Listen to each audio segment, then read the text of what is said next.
गं गणपते नमः। राधे राधे, जय माता दी। आइए सुनते हैं चौथ माता की कहानी।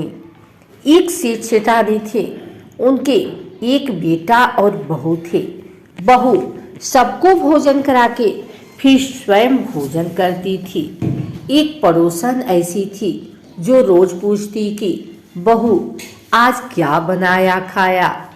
बहू कहती ठंडो बासी। एक दिन उसके पति ने ऐसा सुनकर विचार किया कि आज तो पकवान बनाए जाएं, फिर देखें कि मेरी पत्नी क्या कहती है। उसने तरह तरह के पकवान बनाए और घर के सभी लोगों ने एक साथ बैठकर भोजन किया।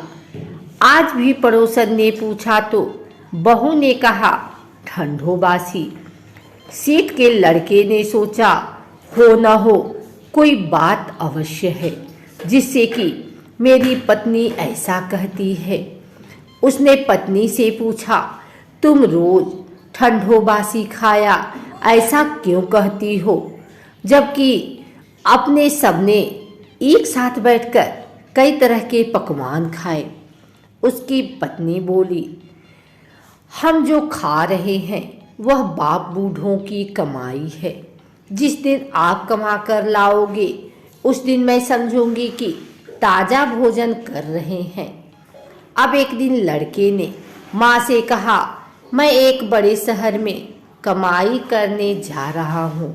माँ बोली बेटा अपने पास इतना धन है कि खाया नहीं खुटेगा। माँ के मना करने पर भी बेटे ने स्वयं कमाने का दृढ़ निश्चय कर लिया और जाते समय पत्नी ने कहा मैं जब तक कमाकर बहुत सा धन लेकर ना आऊं तुम चूल्हे की आग मत बुझने देना। एक दिन चूल्हे की आग बुझ गई तो वह मन ही मन घबराने लगी, कहीं मेरे पति पर संकट तो नहीं आन पड़ा। जल्दी से पड़ोस में आग लेकर आई, चूल्हे में रख दूं और विचार करके पड़ोस में गए। वहाँ पड़ोसन चौथ माता का व्रत पूजन कर रही थी। पड़ोसन ने कहा थोड़ी देर में आकर ले जाना। बहू ने पड़ोसन से पूछा आप यह व्रत क्यों करती हैं, इससे क्या मिलता है। पड़ोसन ने कहा चौथ माता के इस व्रत को करने से अन्न लक्ष्मी मिले और अपनी मनोकामना पूरी होती है। अब बहू भी चौथ माता का व्रत करने लगी। दीवार पर चौथ माता बनाई। उस दिन घी गुड़ का चूरमा बनाकर रात्रि को चंद्रमा को अर्घ देकर भोजन की। ऐसा करते करते बहुत दिन हो गए। चौथ माता ने उस बहू के पति को सपना दिया कि साहूकार का बेटा तू जागे कि सोवे, तेरी पत्नी बहुत याद कर रही है। घर जाकर उसकी चिंता मिटा। तू दुकान खोलकर कंकु केसर का पगलिया बना के बैठ जाना।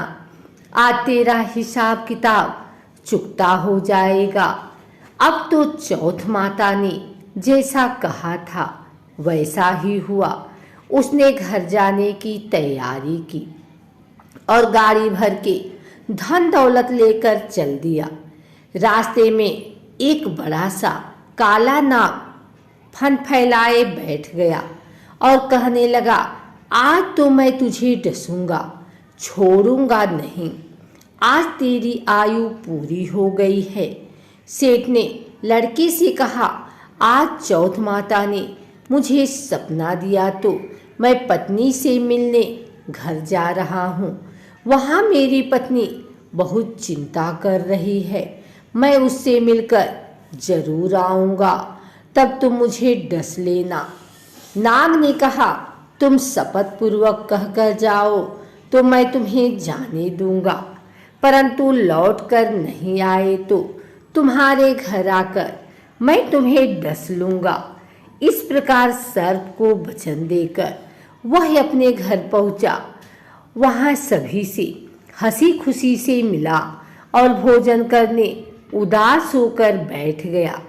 उसकी पत्नी ने उदास होने का कारण पूछा तो पति ने काले नाग वाली बात बताते हुए कहा, यदि मैं उसके पास नहीं जाऊंगा तो वह घर आकर ही मुझे डस लेगा। पत्नी बहुत चतुर थी।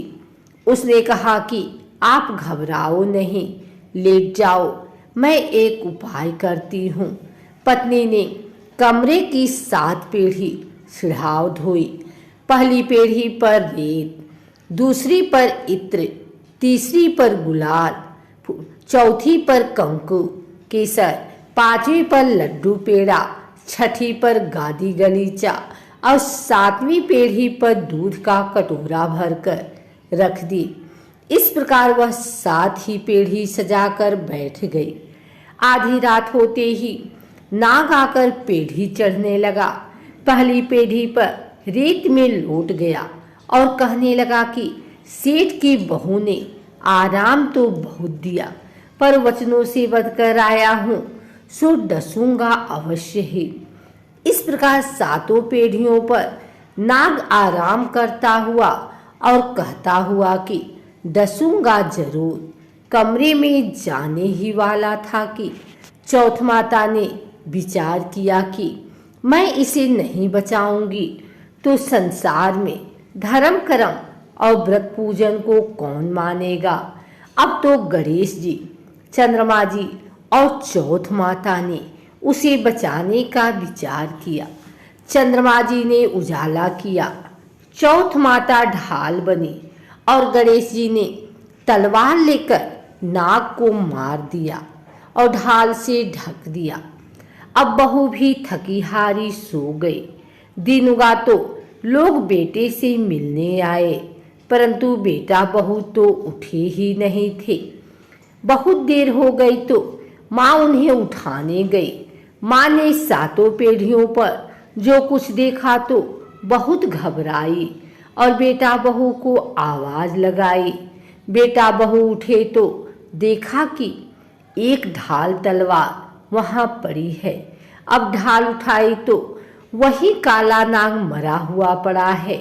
बेटा बहू ने सोचा कि आज तो धर्म कर्म ही आड़े आए, जो भगवान गणेश जी और चौथ माता ने अपनी रक्षा की। हे चौथ माता, आपने जैसे सेठ के बेटे बहू की रक्षा की, वैसी सबकी रक्षा कीजिए। बोलो चौथ माता की जय।